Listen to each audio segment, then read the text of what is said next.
Hi, this is Grandma. I have a story for you. I hope you enjoy it. Away in the country there was an old manor, and in it lived an old squire who had 2 sons, and they were so witty they were too clever by half.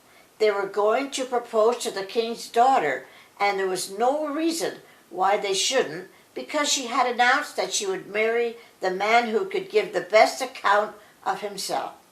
Now, the 2 of them spent a week in getting ready. This was all the time they had for it, but it was time enough since they had some previous education, and that's so useful. One of them knew the whole Latin dictionary and the local paper for the last 3 years off by heart, reading both from the front and from the back.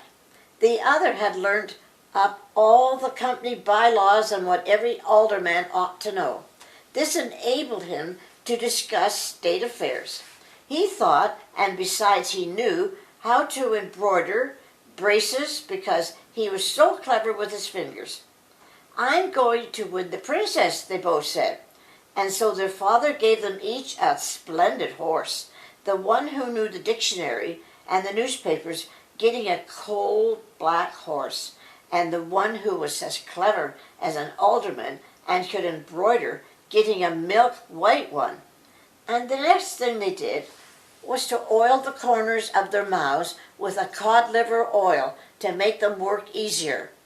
All the servants were in the courtyard to see them mount their horses, when along came the 3rd brother, for there were 3, only nobody counted him as a brother because he wasn't such a scholar as the other 2, and they never called him anything but Claude Pole. "Where are you 2 off to, dressed up in your Sunday best?" he asked. "To court, to talk ourselves into a princess. Haven't you heard the proclamation that's been read all over the country?" And they told him all about it. "Oh, I say, I'd better come with you," said Claude Pole. The brothers, however, only laughed at him and rode on their way. "Father, let me have a horse," cried Claude Pole. "I'm just in the mood for getting married. If she'll have me, she'll have me. And if she won't have me, I'll have her all the same." "Stuff and nonsense," said the father. "I'm not giving you a horse." "Stuff and nonsense," said the father. "I'm not giving you a horse.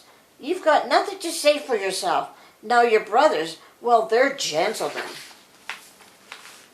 "If I'm not to have a horse," said Claude Pole, "I'll take the billy goat. That's my own, and it can carry me." And so he got astride the billy goat, dug his heels into its sides, and made off along the road. "Phew, what a speed! Here I come," cried Claude Pole, and he sang out till the air echoed with it. But his brothers rode on ahead in silence, never saying a word. They were busy thinking out all the clever sayings they were going to make, because it all had to be well worked out.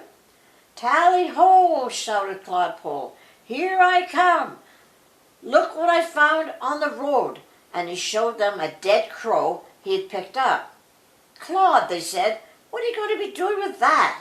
"I am going to present it to the princess." "All right, you do," they said, laughing and riding on. "Tally-ho! Here I come! Look out!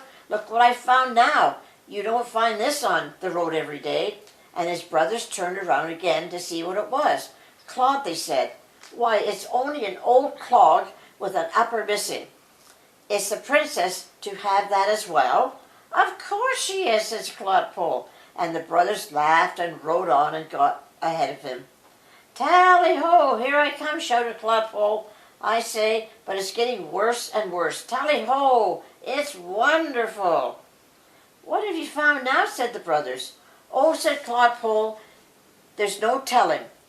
Won't you be delighted? The princess." "Ugh," said his brothers. "Why, it's mud. You got straight from the ditch." "You're quite right," said Claude Pole, "and it's the finest sort. You can't hold it," and he filled his pockets with it. But his brothers rode off as hard as they could to go ahead, and by the time they reached the city gate, they were a whole hour ahead. All the country were being given numbers as they arrived, and were placed in rows 6 by 6, and so close together that they couldn't stir, which was just as well, because one was standing in front of the other.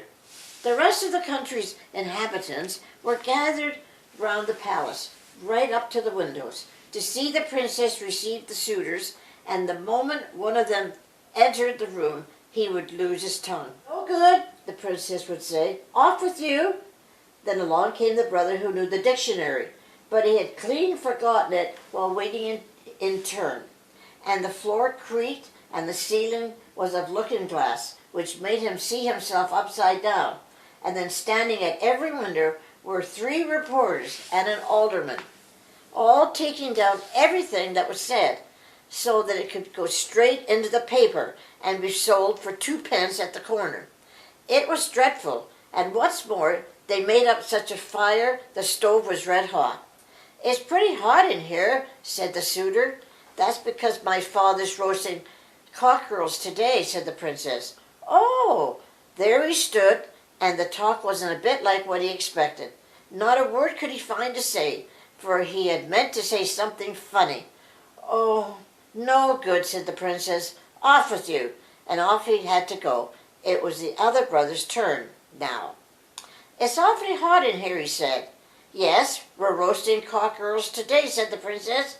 What's that?" he said. And all the reporters wrote down, "What's that?" "No good," said the princess. "Off with you." It was Claude Pole's turn now. He came riding his billy goat straight into the room. "It's as hot as blazes in here," he said. "That's because I'm roasting cockerels," said the princess. "This is a bit of luck," said Claude. "Then I suppose I can have a crow roasted?" "Yes, you can, if you like," said the princess. "But have you anything to roast in it? Because I've neither a pot nor a pan." "Oh, but I have," said Claude. "Here's a cooker with a tin handle," and he pulled out the old clog and put the crow in the middle of it. "There's quite a meal there," said the princess. "But where did we get the gravy?" "Oh, I've got that too in my pocket," said Claude Pole. "I've more than enough here," and he turned a little bit of the mud out of his pocket. "Now I like that," said the princess. "You always have an answer, and you can give a good account of yourself, so I'll have you for my husband. But do you know that every word we've been saying has been taken down and will be in the paper tomorrow? Look, at every window there are 3 reporters and an old alderman, and the alderman's the worst of the lot, because he doesn't understand a thing. Now this," she said, only to frighten him, and all the reporters snickered and made a blot on the carpet. "They'll be in the gentry," said Claude Pole. "Well then, here's one of the best for the alderman," and he turned out his pockets and gave the mud full in the face.